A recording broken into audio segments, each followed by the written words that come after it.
के डिफेंस में मैं कुछ नहीं कह रहा हूँ, लेकिन किसी भी व्यक्ति को भारत का संविधान और कानून पकड़ के मारने की इजाज़त नहीं देता है। अभी तो अतीक के 2 लड़के बंद और हैं जेल में, और 2 पुलिस किसी जिसमें रख दिए जाते हैं अनाथालय जैसे उसमें रख दिए, सुरक्षा की दृष्टि से कह रहे। 2 पढ़ने वाले लड़के हैं, नाबालिग लड़के हैं, दोनों को वहाँ रख दिया है, 2 जेल में। 4 बच्चे 5 बच्चे थे, 1 मार दिया गया।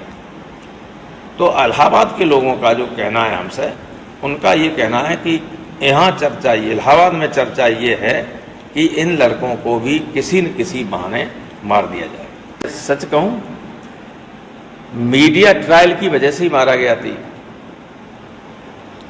जितने केस बता रहे हैं, अभी एक केस में सजा हुई है, किसी केस में अतीक अहमद दोष सिद्ध नहीं हुआ, किसी केस में, एक में भी।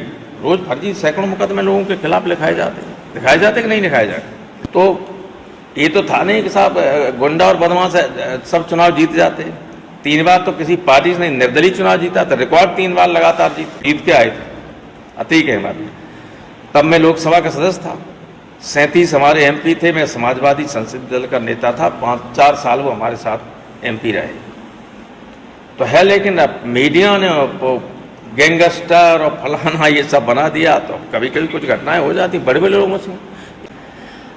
और इसलिए तीसरी बात ये कि कभी आपने देखा कि कोई व्यक्ति कचहरी पे पेश होने को आया हो, उसको रात के 10 बजे मेडिकल चेकअप के लिए ले जाया जाए? और इतनी सेंसिटिव मामला था कि सैकड़ों पुष्प जिस दिन अतीक अहमद को लाया गया और उनके भाई को लाया गया, बरेली से उन्हें लाया गया साबरमती से, तो हजारों पुलिस की ड्यूटी पे लगे हुई थी। उस व्यक्ति को, उन दोनों व्यक्तियों को हथकड़ी लगी हुई थी। हथकड़ी की डोर किसके हाथ में थी? पुलिस के थी। कहीं भाग भी नहीं सकते, कहीं हाथ नहीं हिला सकते। तो सीधे ये एक कोल्ड ब्लडेड मर्डर है, सुनियोजित तरीके से हत्या की गई है।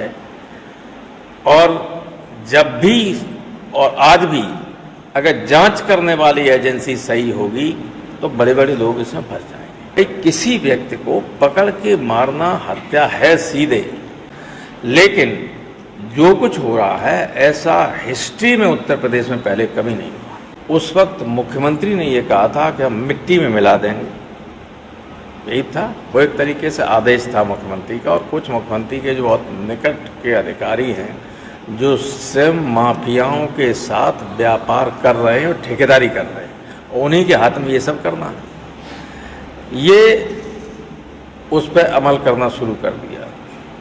अतीक अहमद ने सुप्रीम कोर्ट में याचिका की, आपको याद होगा, कि पुलिस की अभिरक्षा में उनकी हत्या की जा सकती है, इसलिए मेरी सुरक्षा का इंतजाम किया जाए। लेकिन सुप्रीम कोर्ट ने कोई राहत दी नहीं अतीक। तो मुख्यमंत्री का ये हुक्म कि मिट्टी में मिला देंगे, ये फरमान था। सुप्रीम कोर्ट से ये कहने के बाद भी कि पुलिस रक्षा में उनकी हत्या हो सकती, कोई राहत नहीं मिली, तो फिर लोग समझ गए कि अब चाहे जा मार दीजिए, कुछ होने वाला है ही नहीं। जो मारने वाले हैं उनका कुछ बिगड़ने वाला नहीं। डॉक्टर साहब, एक घटना हुई है जिसमें अतीक अहमद और उनके भाई अशरफ की गोली मारकर हमलावरों ने हत्या कर दी है। क्या मानते हैं, किस तरह की कानून व्यवस्था है प्रदेश में? देखिए, जो कानून के हथियारों की सुपुर्दगी में हत्याएं हो जाएं, तो आप खुद अंदाज़ा लगा सकते हैं कि किस तरह की कानून व्यवस्था है। इस पहले विकास दुबे की हत्या हुई, फिर इसके बाद ये उमेश पाल की हत्या हुई, अब ये अतीक अहमद की हत्या हुई। तो आखिर पुलिस कर क्या रही है?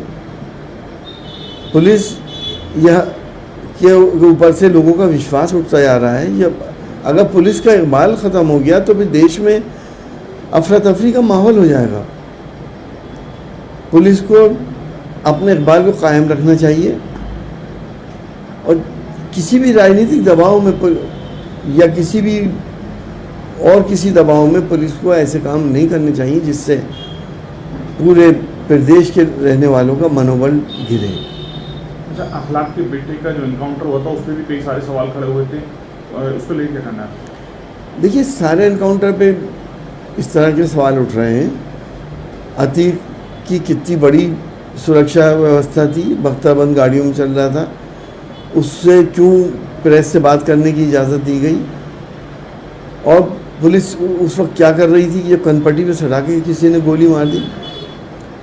हम ये चाहते हैं कि अपराधियों को अदालतों से सज़ा मिले, अदालतों से चाहे फांसी हो जाए, कुछ भी हो जाए, और अपराधियों को माफियाओं को सख्त से सख्त सज़ा मिलनी चाहिए। लेकिन एक व्यवस्था है हमारे देश की। बाबा साहब भीमराव अंबेडकर की अभी जयंती भी हुई थी, एक दिन बाद ही कानून की धज्जियाँ उड़ गई।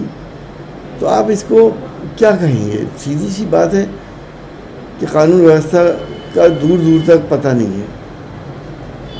रहने के लिए हमारे YouTube चैनल को सब्सक्राइब करें और बेल आइकन को दबाएं।